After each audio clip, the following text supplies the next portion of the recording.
आखिर कौन थे सुखदेव सिंह गोगामेडी? आखिर कौन थे सुखदेव सिंह सुखिया?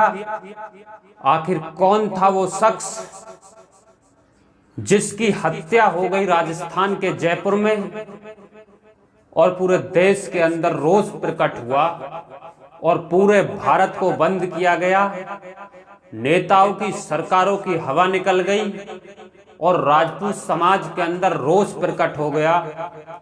और राजपूत समाज का वो व्यक्ति जिसने देश के साथ साथ संविधान के हक के लिए आवाज उठाई और हमेशा गरीब दबले कुचले व्यक्तियों की आवाज उठाता रहा।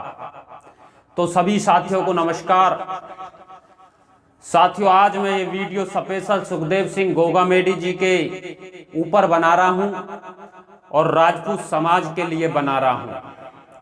आज की वीडियो में मैं सुखदेव सिंह गोगामेडी जी के जीवन परिचय के बारे में आपको बताऊंगा और अपने और अपनी समाज की तरफ से यह वीडियो क्षत्रिय समाज, राजपूत समाज और सुखदेव सिंह गोगामेडी जी के परिवार के लिए बना रहा हूं।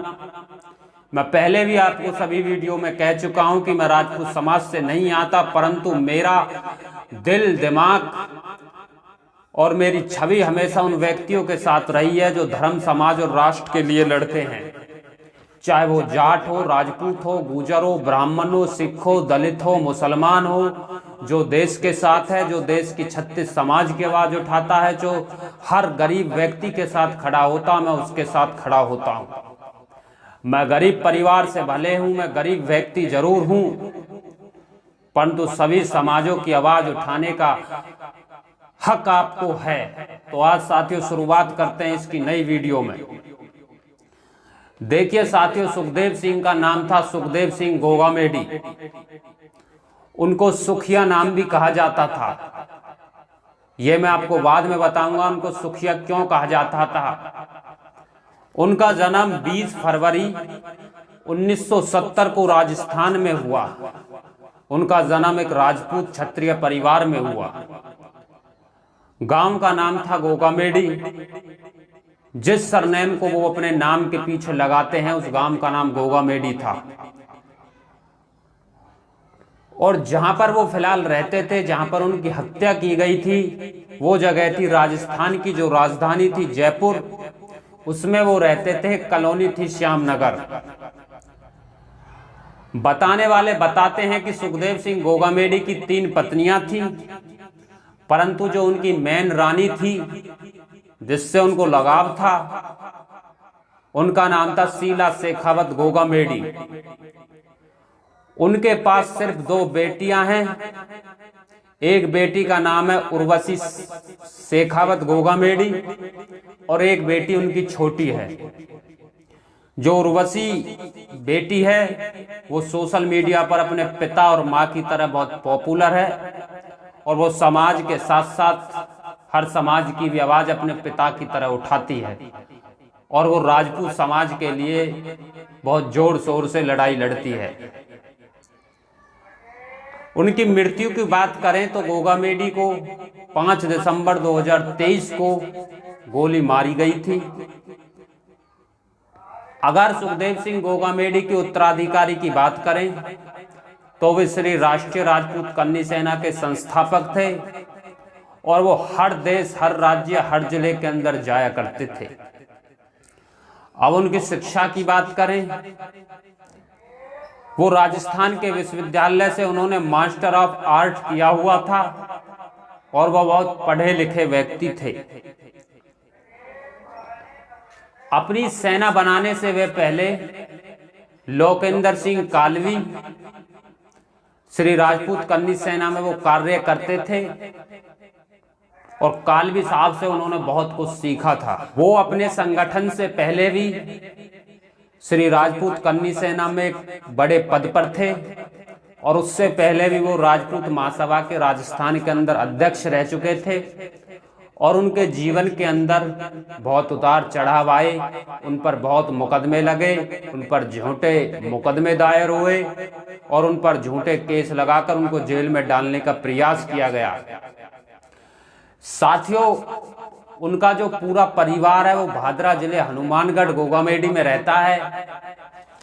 और 14 अगस्त 2023 को श्री सुखदेव सिंह गोगामेडी जी ने 2100 फुट लंबा भारत तिरंगा बनवाकर देश के संविधान के तहत 36 बिरादरी के भाईचारे के साथ मिलकर उन्होंने 2100 फुट तिरंगे की यात्रा निकाली थी और हिंदुस्तान के भगवे झंडे को मान और सम्मान देने का काम किया गया था।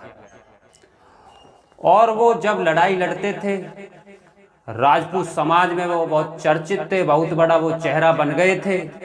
और राजपूत समाज के साथ साथ वो हर गरीब दलित हर समाज की आवाज उठाते थे।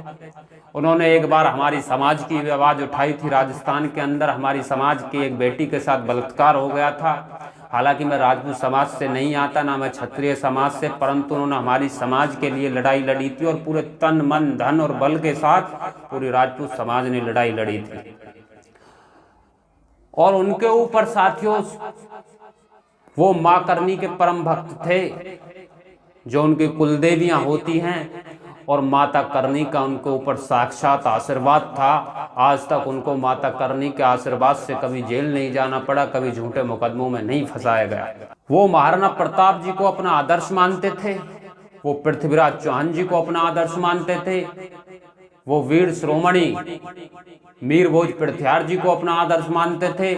और जिन राजपूत राजाओं ने दिल्ली बसाई थी, बताते हैं अड़ंगपाल तोमर पृथ्वीराज चौहान जी के वो नाना लगते थे, उनको वो अपना आदर्श मानकर चलते थे।